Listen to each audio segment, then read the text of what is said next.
হযরত মুহাম্মদ সাল্লাল্লাহু আলাইহি ওয়াসাল্লামের প্রিয় দহিত্র আত্মদিক থেকে কারবালাতে নিহত হয়েছিলেন ওই কুখ্যাত বংশের হাতে।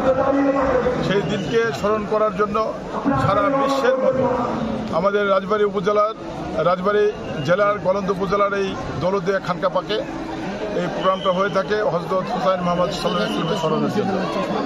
আমরা আমাদের দলের পক্ষ থেকে, বিএনপির পক্ষ থেকে, ভারপ্রাপ্ত চেয়ারম্যানের পক্ষ থেকে আমরা এখানে এসেছি তাদের সহযোগিতা করার জন্য, তাদের সাথে সহমর্মিতা জানার জন্য।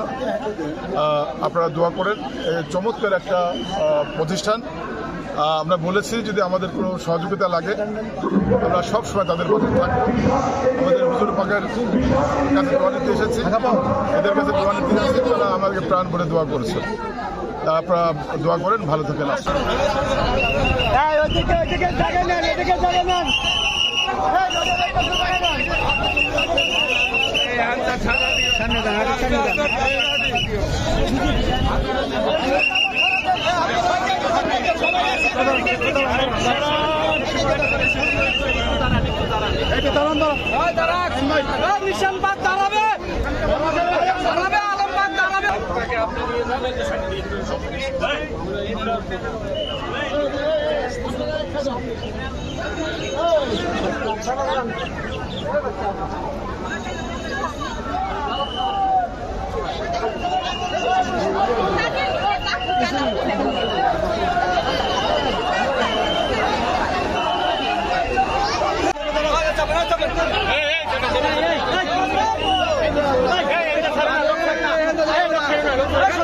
अच्छा